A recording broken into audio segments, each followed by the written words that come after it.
Cristiano Ronaldo ထားတဲ့ hairstyle ရောဘယ်လိုမျိုးလဲတဲ့ Okay ဒီနေ့မှာတော့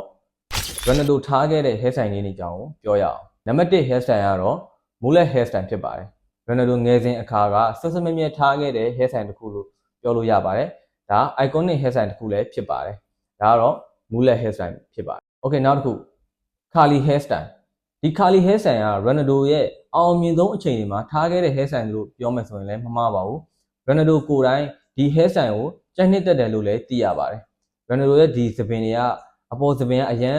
ကောက်တာဖြစ်ပြီးတော့သူအဲ့ကောက်တာအောင်မှာသပင် color highlight ဖောက်ထားပြီးတော့မှဘေးကိုပါပြီးတော့ထားတဲ့ hairstyle မျိုးပဲဖြစ်ပါတယ်နောက်တဲ့ hairstyle တစ်ခုကတော့ side part hairstyle ဖြစ်ပါတယ် Ronaldo အချိန်တော်ကြာကိုထားခဲ့တဲ့ hairstyle မျိုးဖြစ်ပါတယ်ဘေးကို skin fade နဲ့ထားပြီးတော့အပေါ်ကို side part ပုံစံမျိုးဒါမှမဟုတ် slip back ပုံစံမျိုးထားတဲ့ hairstyle မျိုးဖြစ်ပါတယ် Okay နောက်ဆုံးတစ်ခုက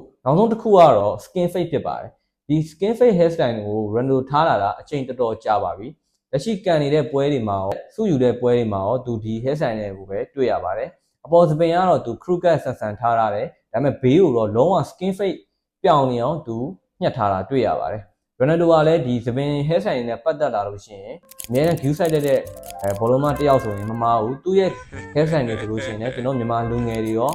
တစ်ကမ္ဘာလုံးအောင်စောင့်ကြည့်ပြီးတော့ like ထားရတဲ့ hairstyle